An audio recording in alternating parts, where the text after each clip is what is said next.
사도행전 9장에서 하나님은 바울과 베드로를 복음 전파 사역의 사명자로 부르시고 역사하고 계셨습니다.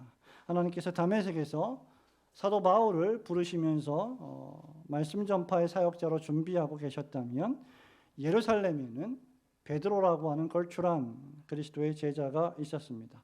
베드로는 이미 바울이 하나님의 부르심을 받기 이전에 주님의 제자로 부름을 받아 많은 시행착오를 겪은 후에 제자 중에 제자, 사도 중에 사도가 되었습니다.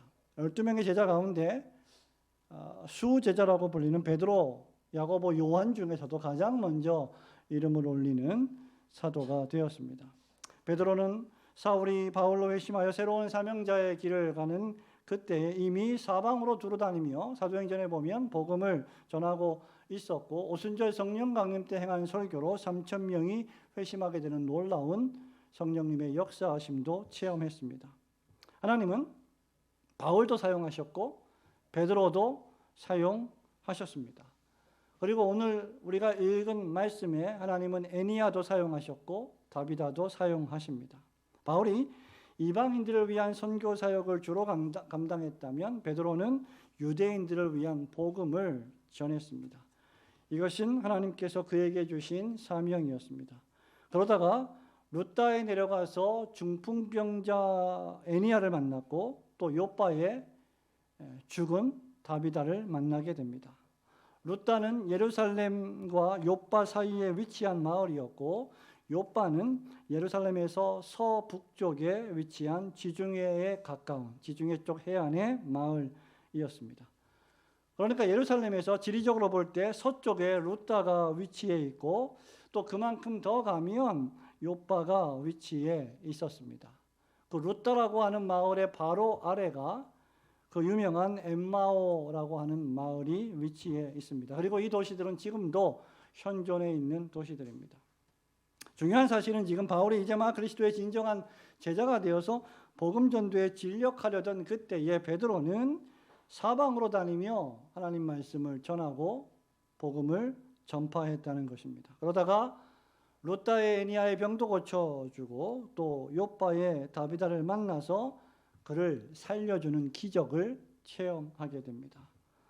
그리고 이것은 이제 하나님께서 주도하시는 복음의 구속 역사 속에서 이 복음이 이제 예루살렘을 넘어서 사마리아와 유대와 땅 끝까지 전해지는 전초적 사건이 됩니다. 그런데 오늘 우리가 특별히 여전도의 헌신 예배를 드리면서 동시에 하이델베르그 요리문답 24번째 24주차 선행에 관한 주제를 다루면서 이 다비다라고 하는 여인에게 집중을 하고자 합니다. 하나님께서 사도 베드로를 통하여 다비다라고 하는 죽은 여인을 다시 살려주신 이 사건에 어떤 귀한 가르침이 있을까? 우리 크게 한 두세 가지를 생각해 보고자 합니다. 첫 번째로 우리 성도가 하나님을 믿고 믿음 안에서 열심히 선행을, 착한 일을, 복음을 위하여 교회를 위하여 선행을 많이 행하고 열심히 봉사한다 할지라도 죽음을 피해갈 수 없기 때문에 선행이라는 것이 성도의 공로가 될 수 없으며 더욱이 구원의 공로는 더더욱 될 수 없다는 사실을 이 말씀은 우리에게 가르쳐 주고 있습니다. 여러분 36절과 37절 말씀, 두 절 말씀을 한 번 더 볼까요? 요바의 다비다라 하는 시작. 요바에 다비다라는 여제자가 있으니 그 이름을 번역하면 도르가라. 선행과 구제하는 일이 심히 많더니 그때 병들어 죽음에 시체를 씻어 다락에 누이니라. 아멘. 루다에서의 치유 사역을 마치고 베드로가 이제 요바로 향했습니다. 여기서 다비다를 만납니다. 다비다라고 하는 이름은 아람어 이름이고 도르가는, 그 다음에 나오는 도르가는 헬라식 이름입니다. 그 뜻은 가젤 또는 영양이란 뜻을, 사슴이란 뜻을 지니고 있습니다. 여성에게 참 알맞은 이름이 아닐 수가 없지요. 사도행전의 저자 누가는 이 여인이 어떤 여인이었느냐, 선행과 구제하는 여인이었다라고 기록을 하고 있죠. 36절에 그런데 선행과 구제하는 일이 어떻게 해요? 심이 많다. 심이 많더니 선행을 대충 한 것이 아니라 구제를 뭐 살짝 한 것이 아니라 심히 매우 많이 지극히 힘에 지나도록 선행과 구제를 수행했다라고 기록을 하고 있습니다. 그 열심이 얼마나 특심했으면 이 다비다의 이름이 별명이 여제자였습니다. 여제자라고 부를 정도로 아주 주의 일에 충성했던 여인이었습니다. 여기 여제자라고 하는 헬라어 언어는 이 본문에서만 유일하게 등장합니다. 다비다는 성령님의 능력으로 충만했고 그 당시에 많은 외로운 홀로 된 과부들의 친구였으며 그들을 말로뿐만 아니라 그들의 곁에 함께 있어 주었을 뿐만 아니라 물질로도 물심양면으로 이 외로운 과부들을 도왔던 인물이 바로 다비다라고 하는 여인이었습니다. 다비다는 사도행전 5장에 기록되어 있는 아나니아의 부인인 삽비라의 완전히 정반대되는 귀한 믿음의 여인이었습니다. 그런데 여러분 말씀을 잘 보세요. 다비다라는 여제자가 있으니 그 이름을 번역하면 도르가라. 선행과 구제하는 일이 심히 많더니 그 다음 그때에 병들어 죽음에. 여러분이 얼마나 충격적인 일입니까? 얼마나 역접의 관계에 있는, 얼마나 전후 문맥의 말씀이 너무나 상반되는 말씀입니까? 이렇게 선행을 열심히 하는 그리스도인이 병들었다. 그리고 병들었을 뿐만 아니라 죽었다라고 기록합니다. 여러분 잃어볼 때 우리가 주님을 믿고 하나님을 경외하며 예배를 드리면서 평생 하나님 나라와 주님의 몸된 교회를 위해서 선행하고 구제를 열심히 하고 다른 사람들을 많이 돕는다 할지라도 죽는다는 사실을 알 수 있습니다. 우리는 이 지점에서 솔직해야 할 것입니다. 여러분 우리가 모두 다 죽는 것은 우리가 이미 잘 알고 있는 것처럼 아담과 하와의 범죄 안에 우리가 함께 있었고 죄의 결과 그 죄의 삭스로 죽는 것입니다. 우리는 죄 가운데 출생했고 죄를 지으며 살고 있고 죽을 때도 죄 가운데 죽을 것입니다. 우리가 이미 살펴본 것처럼 죽음을 통하지 않고서는 이 죄를 그치는 방법이 더 이상 없을 정도로 우리는 죄와 악으로 점철된 인생을 살아가고 있습니다. 우리가 죽지 않고 살 수 있는 유일한 길이 있다면 그것은 바로 오직 주 예수 그리스도의 십자가 대속의 은혜를 믿는 길뿐입니다. 그러니까 질병에 걸리고 우리가 인생을 살아가면서 병에 걸리고 아직까지 병에 안 걸리신 분이 계시다면 여러분 정말 복받은 성도들이 아닐 수 없습니다.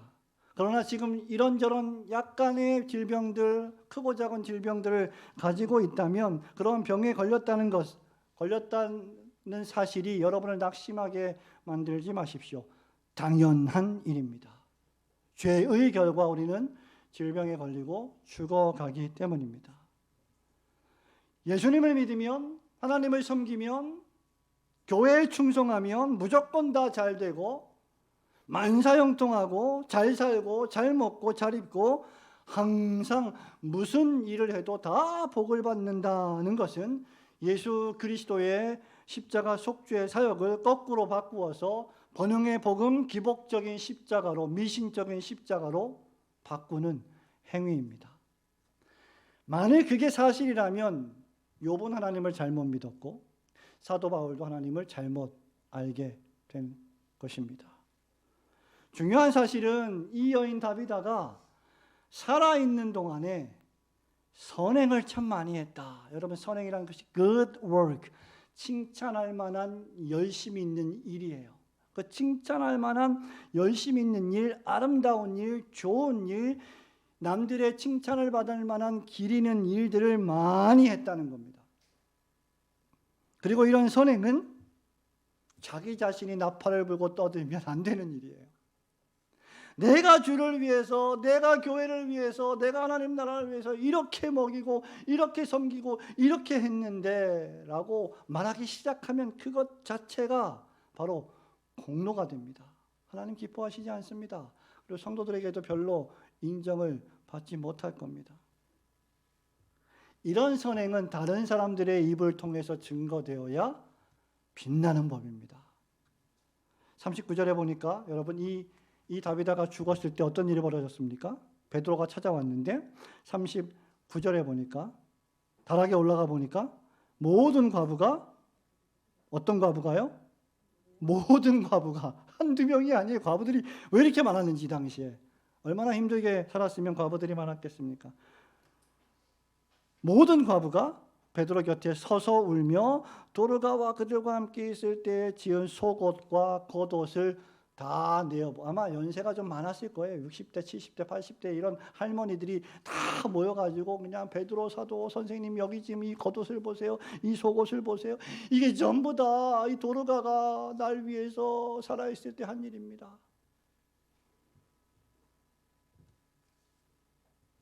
그리고 슬퍼하며 서서 울었습니다. 다비다가 살아생전에 자신들을 위해 지은 많은 옷들을 보여주면서 이렇게 나한테, 우리에게 사랑을 실천한 여인이 다비다였어요 라고 증거해 주었습니다. 여기 새 영어 성경 번역은 이 속옷과 겉옷을 다른 말로 셔츠와 코트로 번역을 했습니다. 그러니까 셔츠를 만들어주고 코트까지, 코트가 얼마나 여러분 어려워요? 코트까지, 겉옷까지 만들어 주었다는 거죠. 본인이 직접 만들었을 수도 있고 맡겼을 수도 있을 겁니다. 어쨌든 돈이 많이 들었을 것이고 힘든 고된 일이었을 것입니다. 다비다는 사랑을 할 때, 사랑을 실천할 때 말과 혀로만, 입술로만, 립 서비스로 사랑을 실천한 것이 아니고 행함과 진실함으로 사랑을 실천했습니다. 다비다는 도움이 필요한 사람들에게 예수 그리스도의 사랑의 삶을 전파하는데 열심이었던 여인이었습니다. 사람들 사이에서 그래서 이 그녀의 평판, reputation, 그녀의 명성은 자자했습니다. 아, 다비다, 야, 정말 어려운, 힘들고 외로운, 슬픈 바보들을 위해서 옷을 지어주고 곁에 있어주고 말을 들어주고 위로해주고 했던 그 여인. 그렇게 다비다는 그 지역에 아주 유명한 인물이 되었습니다. 사람들 사이에서 그녀의 평판은 대단했습니다. 그런데 이 여인이 죽었습니다. 그것도 선한 일을 하다가 죽었어요. 성도 여러분, 저는 이 말씀을 읽으면서 참 죽을 때 이렇게 죽으면 좋겠다. 여러분, 우리가 한 번은 다 죽지 않겠습니까? 선한 일을 하다가 죽음을 맞이한다면 얼마나 복된 죽음일까? 우리 목사님들은 소원이 가끔 있다고 말하는데 그 소원이 뭐냐면 설교하다가, 그럼 얼마나 여러분 충격이겠어요. 여러분들에게는 목사가 설교하다가 쓰러져 죽으면. 근데 그게 복이잖아요. 목사에게는 다른 거 하다가 죽는 게 아니라. 예? 술을 마시다가 죽지 않고, 예? 육체적 쾌락만을 탐닉하다가 죽지 않고, 세상에서 평생 거짓말하고 사기치다가 죽지 않고, 주님의 교회와 주의 백성들을 돌보고 섬기다가 죽는다면 그 사람이 얼마나 행복한 사람이겠습니까? 예배하다가 죽는다면 얼마나 행복한 인생이겠어요? 기도하다가, 찬송하다가, 성경을 읽다가, 설교하다가, 전도하다가 인생의 종말을 맞이한다면 그것만큼 우리 타락한 죄인들에게 복된 일은 없을 겁니다. 여러분의 삶을 위해서도 기도해야 하지만 여러분의 죽음을 위해서도 여러분 기도하셔야 할 겁니다. 그런 의미에서 다비다의 죽음은 불행한 죽음이 아니었어요. 다비다의 죽음은 성령의 역사를 구현한 여인의 죽음이었고, 불꽃처럼 사랑을 실천하다가 죽은 여인의 죽음이었습니다. 그럼에도 불구하고 다비다의 선행은 결코 하나님 앞에서 그 어떤 공로도 될 수 없었음을 우리는 확실히 해야 합니다. 여러분, 그리스도인들이 열심히 신앙생활하다가 실패하는 지점이 바로 이런 지점이에요. 평생을 주를 위해서 수고하고 애썼으면 하나님의 은혜로 그렇게 한 것으로 여기고 살아야 되는데, 어느 정도는 나의 공로가 있지 않느냐, 어느 정도는 내가 이렇게 열심히 했으니까 교회가 잘 되는 거 아니냐라고 하는 생각이 들어가기 시작하면 그것이 인본주의입니다. 하나님 기뻐하시지 않습니다. 그렇다면 도대체 왜 이런 칭찬받을 만한 선행이 왜 우리에게 의의나 공로가 되지 못하는 것일까? 여러분, 이런 질문은 우리만 한 게 아니에요. 이미 400~500년 전에 하이데베르크 요리문답을 쓴 저자도 같은 질문을 했습니다. 62번을 우리 문답을 해볼까요? 제가 질문합니다. 그러면 왜 우리의 선한 행위들은 하나님 앞에서 우리의 의의 전부나 또는 부분이라도 될 수 없는 것입니까? 답 시작. 왜냐하면 하나님의 법정 앞에서 인정받을 수 있는 의라는 것은 절대적으로 완전해야 하며 모든 국면에서 하나님의 율법에 순응해야 하기 때문입니다. 그리고 또한 이 세상의 삶에서의 우리의 가장 최고의 행위들이라 할지라도 죄로 인해 모두 불완전하며 더럽기 때문입니다. 여러분, 요리문답 62번은 두 가지를 이야기하고 있습니다. 왜 우리가 하는 선행이 하나님 앞에 공로가 되지 못하느냐? 우리는 하나님의 율법을 다 지킬 수 없고 완전히 지킬 수 없기 때문이다. 첫 번째. 두 번째, 우리가 율법을 지키고 선을 행한다고 할지라도, 여러분들이 무엇인가 선을 행했다 할지라도 그 선에는 더러움과 불순물이 섞여 있어서 불완전하고 하나님 받으시기에 합당하지 않기 때문이다. 오히려 하나님의 진노를 사기에 충분하기 때문이다 라고 말하고 있는 겁니다. 여러분, 참으로 그렇습니다. 우리가 정말 우리 자신에게 솔직하다면 우리는 우리가 생각하는 것보다 훨씬 더 악하고 불결합니다. 훨씬 더 우리가 생각하는 것보다, 우리가 우리 자신을 생각하는 것보다 생각보다 훨씬 더 우리의 상태가 나쁩니다. 여러분, 살아가면서 이제까지 크고 많은 죄를 지었습니다. 물론 우리가 때로는 적지 않은 선도 행하고 여러분이 사시면서 많은 사람도 돕고 착한 일도 많이 했을 것입니다. 그러나 우리의 삶의 끝자락에서 우리의 인생을 돌아보면 어찌 보면 후회와 회환뿐이고, 이렇게 했으면 어땠을까? 저렇게 했으면 어땠을까? 내가 그때 이렇게 했으면 더 좋았을 텐데라고 하는 후회와 수고와 슬픔이 가득한 인생이 될 것입니다. 솔직하게 우리의 인생을 돌아보면 말이죠. 그러니까 우리가 죄와 연약 가운데 죽는 것은 어찌 보면 매우 당연한 일입니다. 다비다가 많은 선을 행했음에도 불구하고 놀라운 사실은 그 선행이 자기 자신의 죽음을 지연시키거나 막지는 못했어요. 아무리 착한 일을 많이 하고 많은 충성을 했다 할지라도 그것이 자기의 죄를 씻을 수는 없습니다.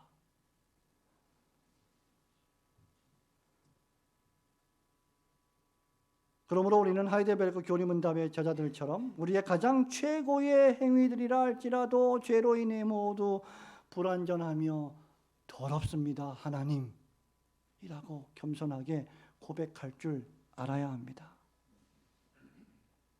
동시에 우리가 무언가 하나님의 나라와 주님의 몸된 교회를 위하여 선을 행한 것이 조금이라도 있다면 누가복음 17장 10절 말씀처럼, 우리 예수님 말씀처럼 너희도 명령받은 것을 다 행한 후에 이르기를 우리는 무익한 종입니다. 우리가 하여야 할 일을 한 것뿐입니다 라고 고백해야 할 것입니다. 그러므로 우리가 선을 행한다고 해서 그것을 우리의 의나 공로로 여기지 않고 다만 해야 할 일을 했을 뿐입니다, 하나님이라고 고백하시는 성도들과 특별히 여담도회 회원들 되시기를 주님의 이름으로 축원합니다. 두 번째로, 하나님은 사도 베드로를 통해서 이 죽은 다비다를 다시 살려주심으로 다비다가 행한 선행에 대한 상급을 주시고 그것이 은혜로 되어진 것임을 우리에게 교훈해 주셨습니다. 우리 40절, 41절, 42절을 볼까요? 베드로가 사람을 다 보내고 시작. 베드로가 사람을 다 내보내고 무릎을 꿇고 기도하고 돌이켜 시체를 향하여 이르되 다비다야 일어나라 하니 그가 눈을 떠 베드로를 보고 일어나 앉는지라. 베드로가 손을 내밀어 일으키고 성도들과 과부들을 불러들여 그가 살아난 것을 보이니 온 요파 사람이 알고 많은 사람이 주를 믿더라. 아멘. 이렇게 선행과 구제를 심히 많이 했던 다비다가 병들었습니다. 시름시름 앓다가 죽었습니다. 이제 사람들은 다비다를 장례 치르기 위해 시신을 씻어 다락방에 뉘었습니다. 그리고 베드로를 청했습니다. 인근에 있던 베드로가 황급히 달려왔습니다. 아무래도 이 다비다의 선행과 이 평판이 여기저기 복음을 전했던 사도 베드로의 귀에 안 들어갔을 리가 없습니다. 얼마나 주의 일에 충성했던 다비다였으면 비록 거리가 멀지 않았다 할지라도 이 소식을 들은 루다에 있던 이 베드로가 즉시 욥바로 내려갑니다. 욥바에 도착하자 사람들을 다 내보내고 무릎을 꿇고 기도했습니다. 누구에게 기도했을까요? 전능하신 하나님에게 기도했습니다. 베드로는 살면서 하나님의 놀라우신 능력, 죽은 자를 살리고 병든 자를 고치시고 귀신 들린 자를 귀신을 내어 쫓으자 온전하게 해주신 예수 그리스도의 놀라운 역사와 기적들을 삶에서 체험했던 인물입니다. 그리고 하나님 앞에 기도했습니다. 다비다야 일어나라고 명하자 놀랍게도 다비다가 눈을 떴고 베드로를 쳐다봤습니다. 베드로가 손을 내밀어 잡아 일으키고 과부들을 다 올라오게 해서 다시 살아난 다비다를 그들에게 보여주었습니다. 여러분, 여기서도 여전히 예수 그리스도의 권능과 능력이 빛나고 있음을 우리는 보아야 합니다. 베드로가 왜 무릎을 꿇었습니까? 누구에게 기도했습니까? 의심의 여지 없이 하나님께 무릎을 꿇었고 예수 그리스도를 의지했습니다. 베드로가 주님이 생전에 많은 병자들을 고치시고 죽은 자를 살리신 것을 친히 목격했던 인물입니다. 베드로에게는 영생의 소망, 죽은 자가 다시 살아나는 소망을 품고 있었습니다. 예수를 믿으면 죽어도 살겠고 살아서 주를 믿는 자는 영적으로 영원히 죽지 않는다는 것을 베드로는 믿고 알고 있었습니다. 그러나 오늘 이 시간에 우리는 이 주님의 능력에 대해서 초점을 맞추는 것이 아니라 다비다에 대해서 생각해 보고 있습니다. 다비다는 비록 죽었지만 다시 살아났습니다. 이것이야말로 죽음으로부터의 부활의 생생한 체험입니다. 다시 살아난 다비다는 어떻게 살았을까?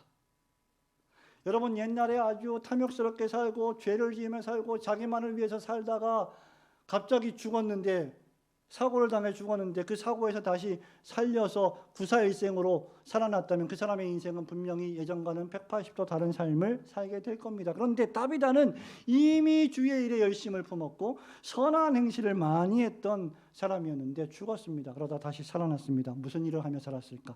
더 선을 심히 많이 행하며 살았을 것입니다.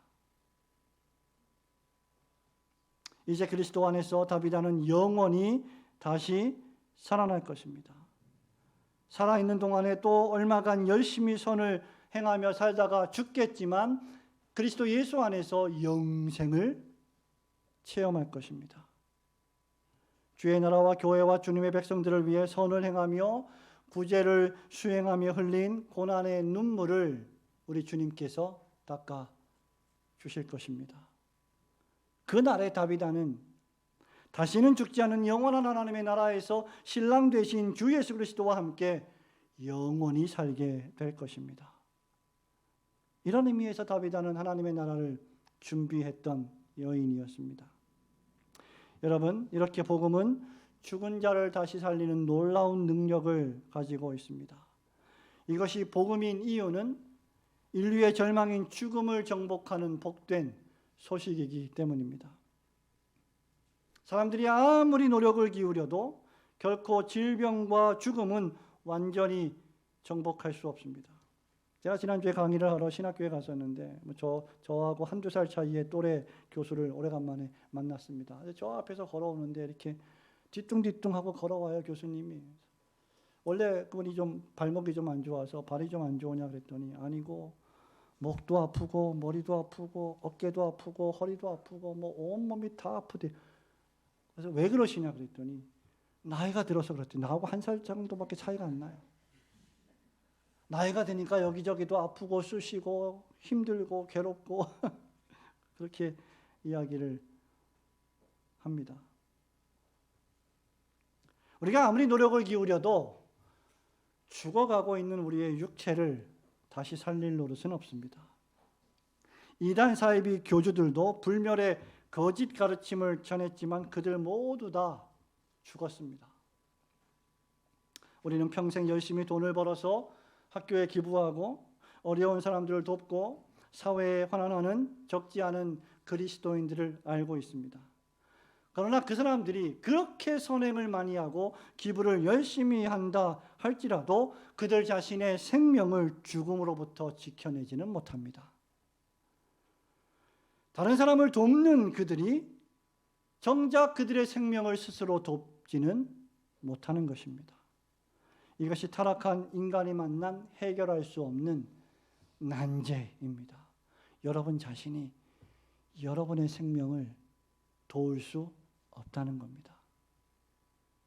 죄 용서와 죽음으로부터의 부활과 영생은 오직 주 예수 그리스도와 그분이 십자가에서 여러분을 향하여 하신 일을 믿을 때에만 주어지는 놀라운 하나님의 선물입니다. 이 선물이 여러분에게 충만히 임하시기를 주님의 이름으로 축원합니다. 우리를 창조해 주시고 생명을 주신 것이 하나님의 은혜이지요. 우리를 죄에서 구원해 주시고 역사 속에서 불러주시고 그리스도인 삼아주시고 제자 삼아주신 것이 하나님의 은혜입니다. 여러분 한번 저는 종종 가끔 그런 생각을 해봅니다. 하나님이 나를 안 부르셨으면 나는 어떻게 살았을까? 가끔 그런 생각 안 하십니까? 저는 삿갓을 쓰고 한반도를 돌아다니며 여행을 하며 살지 않았을까? 여러분 각자 어떤 생각이 있을지 모르겠습니다. 근데 하나님 우리를 불러주셔서 복음을 전하는 사역자로 세워주시고 교회에서 봉사하고 충성하는 집사로 세워주시고 기도하는 권사로 세워주시고 여러 직분들을 맡기셔서 생명의 일을 하도록 가치 있는 일에 우리를 불러주셨습니다. 우리가 선을 행할 마음을 주시고 실제로 선을 실천하게 해주신 것이 하나님의 은혜입니다. 실로 모든 것이 하나님 은혜이죠. 비록 착한 다비다, 살면서 많은 선행과 구제를 했던 믿음의 여인 다비다는 죽었지만 하나님은 그녀를 다시 살려주셨습니다. 이 일은 그녀의 선행을 받았던 수많은 과부들에게 큰 기쁨이 되었고 욥바 사람 가운데 아주 많은 사람이 하나님을 믿는 구원의 역사의 열매가 되었습니다. 그럼에도 이런 선한 행위는 다비다 자신의 죽음을 막지는 못했습니다. 그러나 우리 주님이 죽은 다비다를 다시 살려주셔서 그녀의 선행이 하나님께서 그녀에게 베풀어 주신 은혜의 산물임을 다시 한번 확인시켜 주셨습니다. 그렇게 우리는 하이델베르크 요리문답 63번을 다음과 같이 고백할 수 있는 것이죠. 63번 질문합니다. 무엇이라고요? 우리의 선한 행위들은 하나님께서 이 세상에서와 오는 세상에서의 삶에서 상급을 주시는 일에 공로가 되는 것이 아닌가요? 답합니다. 시작. 이 상급은 공로가 아니라 그저 은혜입니다. 끝! 그냥 아주 간단하게 이 상급은 공로가 아닙니다. 이 선행은 공로가 아닙니다. 의가 아닙니다. 하나님의 은혜입니다. 얼마나 간단합니까? 우리로 선을 행하게 하시는 분도 예수님이시고 우리를 죽음 가운데서 다시 살리시는 분도 예수님 한 분뿐이십니다. 다비다의 사랑의 섬김은 아직 끝나지 않았습니다. 제가 볼 때 아마 다비다가 할 일이 좀 더 있었던 것 같아요. 그러니까 하나님이 살리셨겠죠. 할 일이 없다. 이제 너 다 했다. 수고했다. 더 이상 너는 이 지상에서 할 일이 없다. 그러면 안 살리셨을 거예요. 근데 아직 다비다가 할 일이 있었을 것입니다. 다비다의 선행의 섬김은 우리 예수님께서 그녀의 죽음을 허락하지 않으실 정도로 중요했던 것입니다. 그녀는 다시 살아나서 더욱더 남은 인생 동안 열심히 선을 행하다 하나님 품으로 돌아갔을 것입니다. 그러므로 우리를 다시 살리시는 분이 우리 주 예수 그리스도이심을 굳게 믿으시고, 여러분 매주 교회에서 선포되는 생명의 말씀을 통하여 이 영생의 소망을 항상 마음에 품고 어떤 일이 있어도 선을 행하며 힘차게 한 걸음 한 걸음 전진하시는 성도들과 여전도회가 되시기를 주님의 이름으로 축원합니다.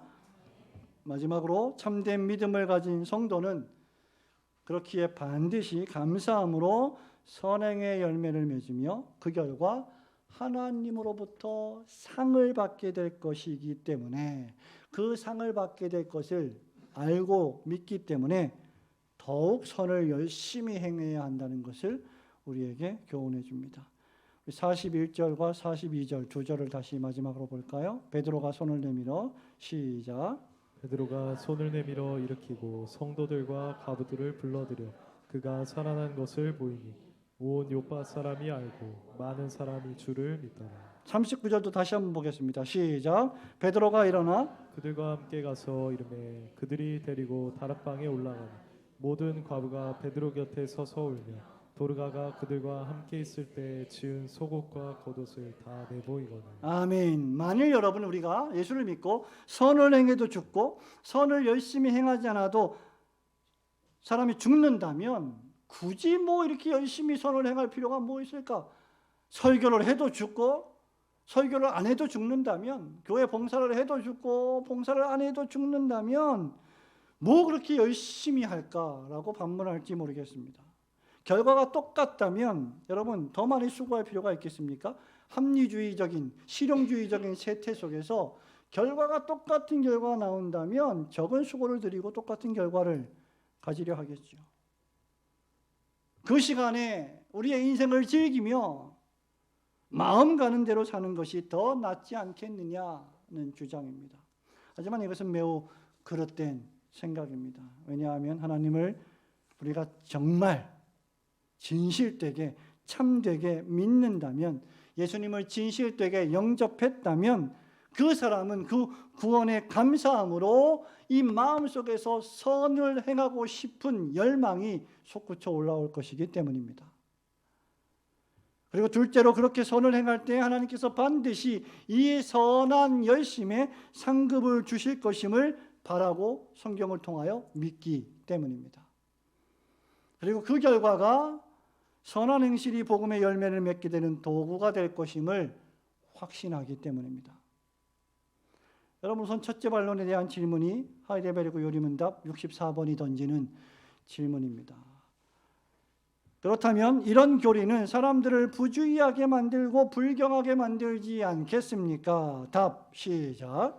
결코 그렇지 않습니다. 참된 믿음으로 말미암아 그리스도 안에 접붙임 받은 사람들이 감사함의 열매를 맺지 못한다는 것은 불가능하기 때문입니다. 네, 선행은 그래서 믿음의 결과입니다. 참된 믿음은 언제나 참된 행함을 낳습니다. 전도회원 여러분이 낳은 자녀들이 있죠? 집에 여기도 있고, 그 자녀들이 정말 여러분이 낳은 자녀들, 여러분의 아들, 딸이라고 여러분 확실히 알고 믿는다면 그 자녀들을 향해서 사랑과 애정으로 그 아이들을 키우고 사랑을 표현하지 않겠습니까? 왜? 내 자녀니까. 그걸 내가 믿고 아니까. 여러분의 삶에서 믿기 이전에, 예수님을 믿기 이전에 지금 무엇이 어떻게 달라졌는지를 한번 점검해 보시기 바랍니다. 좋은 나무는 나쁜 열매를 맺을 수 없고요, 나쁜 나무는 좋은 열매를 맺을 수 없습니다. 믿음이 있다면 반드시 행함이 따라올 것입니다. 아브라함이 하나님을 믿음에 그 믿음을 의로 여기셨다고 했는데, 단순히 지식적인 인정과 동의가 아니라 아브라함이 가지고 있던 그 믿음이 참된 믿음이었다면 그 믿음은 아브라함으로 하여금 실천하게 만드는 믿음이었을 것입니다. 내 아들 독자 이삭을 바치라. 아브라함은 독자 이삭을 들쳐매고 번제를 드리러 칼을 들고 올라갔습니다. 하나님께서 아브라함아, 아브라함아 라고 황급히 부르시기 전까지 그는 말씀에 순종했던 인물이었습니다. 아브라함은 하나님의 말씀을 믿었을 뿐만 아니라 실제로 그 믿음을 삶에서 실천에 옮겼던 겁니다. 하나님께서 극적으로 아브라함을 멈추게 할 때까지 아브라함은 행동했습니다. 참된 믿음은 행동을 낳게 되어 있다는 것이죠. 두 번째로 구약과 신약의 우리 위대한 신앙의 선배들은 우리에게 복음에 순종하고 하나님 나라와 교회를 위해 살 때 하나님께서 그러한 삶에 축복하시고 상급을 이 땅에서도 주시며 하나님 나라에서도 주실 것임을 확신하는 그러한 믿음을 가졌습니다. 우리가 그것을 어떻게 알 수 있을까요? 한때 이집트의 왕자, 이집트의 왕자 영화 아시죠? 그 애굽의 왕자였던 모세는 어떤 믿음의 삶을 살았습니까? 히브리서 11장 24절, 25절, 26절은 이 모세의 삶을 세 줄로 이렇게 요약합니다. 믿음으로 모세는 장성하여 바로의 공주의 아들이라 칭함받기를 거절하고 도리어 하나님의 백성과 함께 고난받기를 잠시 죄악의 낙을 누리는 것보다 더 좋아하고 그리스도를 위하여 받는 수모를 애굽의 모든 보화보다 더 큰 재물로 여겼으니 이는 상 주심을 바라봅니다. 예수님은 요한계시록 22장 12절에서 보라 내가 속히 오리니 내가 줄 상이 있어 각 사람에게 그가 행한 대로 갚아주리라. 하나님의 은혜로 자신을 죄와 죽음에서 구원하셨음을 믿는다면 그 사실이 여러분을 나태하게 만들거나 게으르게 만들거나 자신의 육체만을 즐겁게 하는 방종의 삶을 살게 하지는 않을 것입니다. 은혜 받은 성도는, 믿음이 있는 성도는 그 믿음과 은혜에 감격하고 감사하는 마음으로 자신의 삶을 매일 매순간마다 살아있는 제물로 하나님께 드릴 것입니다. 18세기의 위대한 칼빈주의 설교자였던 조지 휘필드라고 하는 목사님이 있습니다. 상급에 대해서 그가 이렇게 말했습니다. 내게 100개의 손이 있다면 나는 그것을 다 사용할 것이다. 추수할 것은 매우 많다. 나를 위해 그렇게 많은 일을 하신 분을 위하여 내가 그 이상 할 수 없다는 것이 부끄럽다. 100개의 손이 있다면 100개의 손을 놀리지 않고 다 주를 위해서 쓰겠다. 이런 표현들을 어떻게 하는지 모르겠어요. 이런 분들은 정말 대단한 신앙을 가진 분들입니다. 그래서 휘필드 목사는 자기 생애 마지막에 이렇게 고백했습니다. 내가 녹슬어 없어지기보다 닳아 없어지기를 원하노라. 아무것도 안 해서 녹슬어서 망가지기보다 열심히 일해서 쇠약해져서 몸이 닳아져서 없어지기를 원할 만큼 주의 일을 하고 싶다. 실제로 휘필드는 병에 걸려 몸이 쇠약했음에도 불구하고 마지막까지 복음을 전하며 설교하다가 하나님의 부르심을 55세의 나이에 받았습니다.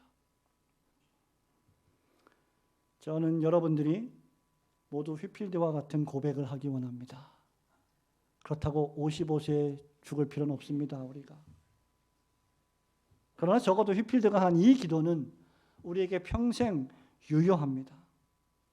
아무것도 하지 않고 자신이 가지고 있는 영혼을 방치하고 재능을 방치하고 물질을 방치해서 땅속에 묻어버리고 그렇게 녹슬어 사라지기보다 힘에 진할 정도로 닳아 없어질 정도로 주님을 섬기는 그러한 성도들이 되기를 저는 바라고 소망하고 기도합니다.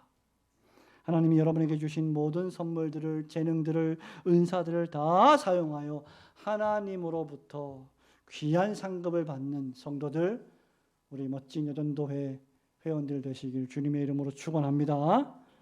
사랑하는 성도 여러분, 말씀을 맺습니다. 베드로가 죽은 다비다를 다시 살린 결과가 무엇입니까? 42절에 온 요파 사람이 알고 많은 사람이 주를 믿더라. 예수님의 이적에는 영광이 뒤따릅니다. 그것이 바로 모든 사람이 주님을 믿고 회개하고 주께 돌아오는 것입니다. 사람들은 죽은 다비다가 다시 살아나는 모습을 보면서 예수 그리스도의 권능과 영광을 목격했습니다. 우리 예수님 마가복음 2장 11절에서 사람들이 메고 온 중풍병자를 고쳐주시면서 내 상을 들고 집으로 걸어가라 하고 명하셨고, 5장 41절에서 죽은 회당장의 딸에게 달리다 굼 하시면서 다시 살려주셨습니다. 그리고 지금 다비다를 다시 살리십니다. 비록 주님이 부활승천하여 하나님 보좌 우편에 계시지만 주님의 능력은 베드로를 통해서 여전히 역사하고 있었고, 그 결과 많은 사람들이 주님께로 돌아오는 놀랍고도 영광스러운 일이 벌어졌습니다. 이제 중요한 일은 우리가 하나님의 은혜로 다비다와 같은 선행과 구제를 심히 많이 해야 한다는 것입니다. 저와 여러분이 주님으로부터 영적으로 치유를 받고 다시 살아난 사람들입니다. 죄와 허물로 죽었다가 다시 살았습니다. 하나님이 여러분을 다시 살려주셨습니다. 어두움의 수렁에서 끌어내어 빛의 나라의 자녀 삼아 주셨습니다. 여러분 마치 다비다와 같습니다. 그러니 이제 여러분의 자리를 정돈하시고 여러분의 상황에 무기력하게 굴복하지 말고 여러분이 가진 재능을 방치하지 마시고 게으름에 여러분을 나태하게 방임하지 마십시오. 도르가처럼 많은 선을 행하며 구제에 힘쓰십시오. 전도회 회원 여러분, 남들이 모르게 구제에 힘쓰십시오. 여러분이 하는 오른손의 일을 왼손이 모르게 섬기십시오. 그러면 살아서도 많은 성도들에게 기쁨이요, 죽어서도 많은 성도들에게 기쁨이 될 것입니다. 그리고 영광스러운 일이 될 것입니다. 여러분의 그 구제와 선행을 통하여 많은 이들이 예수 그리스도에게로 돌아오게 될 것입니다. 우리 주님께서 모든 성도들과 특별히 오늘 헌신하시는 여전도 회원들을 다비다처럼 사용하셔서 많은 이들을 옳은 대로 돌아오게 하시고 참된 구원으로 이끌어 주시기를 주님의 이름으로 축원합니다.